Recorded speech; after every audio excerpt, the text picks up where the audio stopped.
Hi, kids. I decided to pull out my Blu-ray of Godzilla, King of the Monsters. Uh, what year was that again? That's from 2019. Now, I have to speak on the previous film from 2014 before I get into King of the Monsters. This was directed, the Godzilla from 2014 was directed by Garth Edwards. Garth Edwards made a mark with his self-made, probably even self-financed low-budget Monsters. That's the title, Monsters.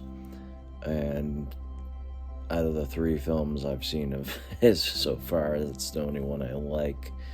I don't like Rogue One. The script was fine, but there's something about his style that turns me off, and I'm not really sure what it is. It's hard to really say. In short, I would say Godzilla the movie is bigger than the title character, and that shouldn't have happened. There were complaints about not enough fighting in the movie. I don't mind how much fighting is in the movie, but it takes a proper amount of time before Godzilla pops in, and in my opinion, some people didn't agree with that. It's just we were waiting for this first fight, and all we get is a glimpse of it on TV.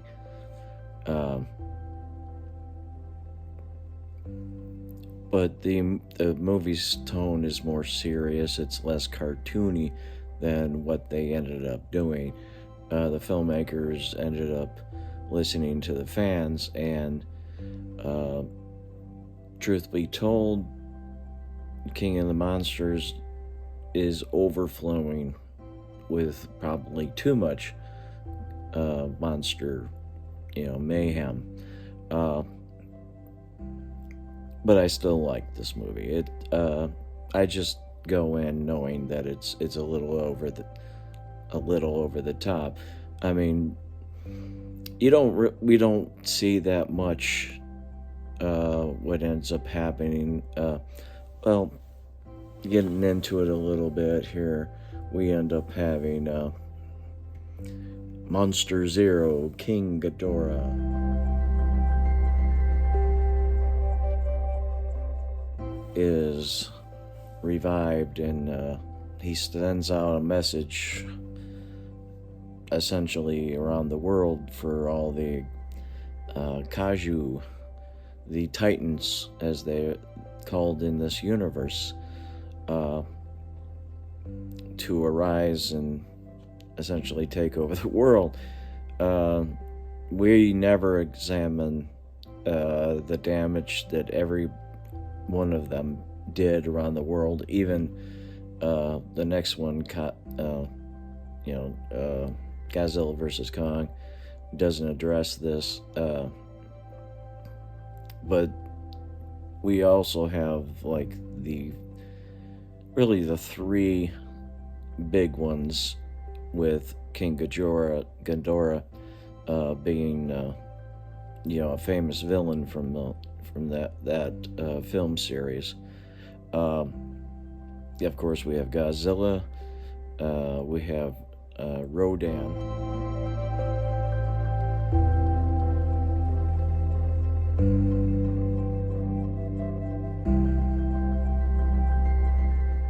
Who has a spectacular introduction. And we have Mothra.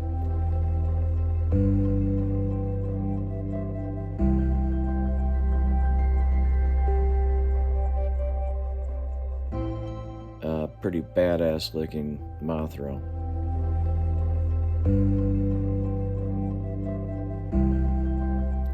What happens with Rodan, he rises up, and the Monarch people lure Monster Zero toward his location. They have a fight. Gojira ends up winning, and Rodan sides with him. Godzilla is recovering, I guess, from the previous movie, sucking up some juice in this rather radioactive area.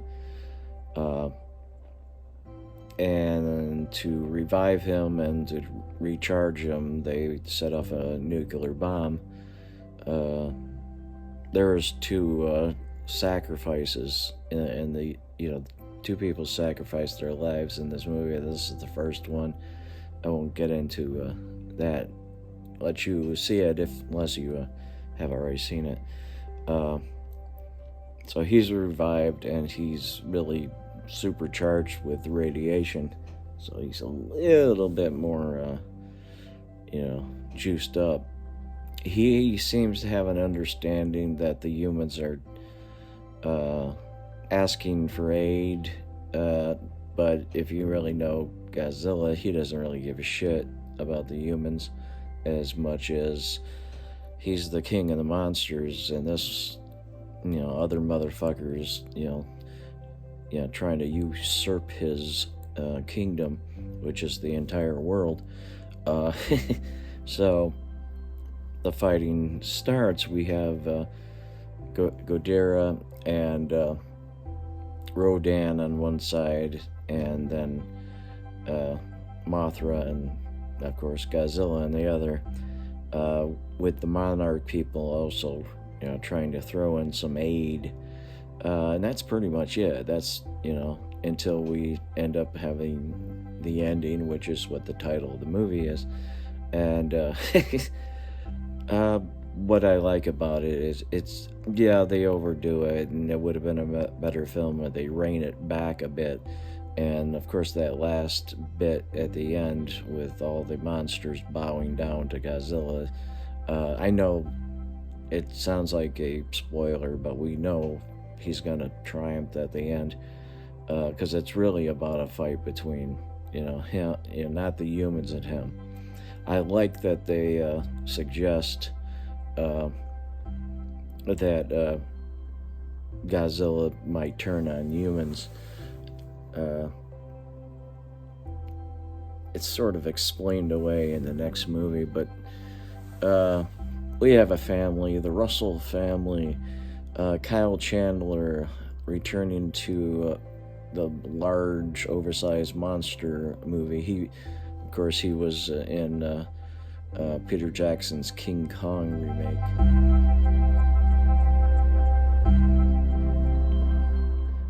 Vera Farmiga, I don't know how to pronounce her name, honestly.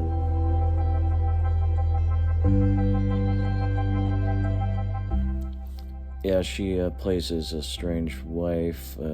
She's off with a terrorist group, kind of a environmental terrorist group, kind of a pro-Kaiju Titan group, headed by Charles Dance. Charles Dance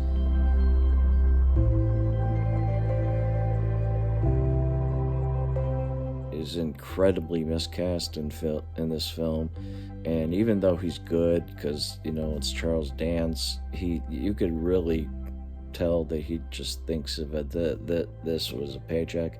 He's doing a B movie, and he just brings his Lannister type character to somebody who should have had a different vibe about him. But they're promoting the Kaiju takeover.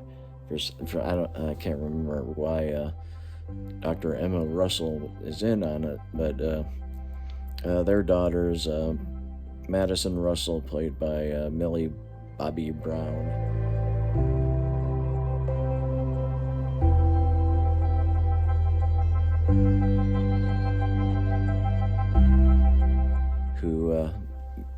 she goes off and does the next movie, so she's probably going to be a mainstay of the series. I think it is very, very. It was very little, clever with the Mothra. We have Mothra had those tiny little, pop singers that, hung out with Mothra all the time. There's a character named Eileen Chen. I don't know how to pronounce her name, but she's been around forever. Hong Kong actress, was in Crouching Tiger, Hidden Dragon.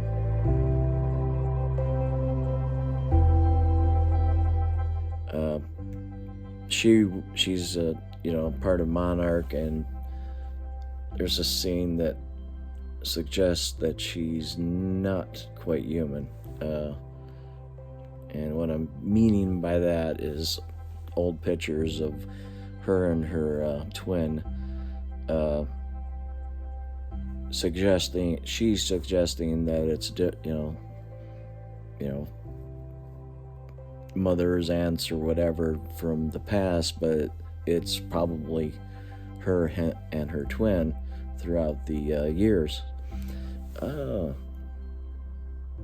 Well, see, I really did think this film probably would have been better. My hopes were a little bit higher than what ended up coming out.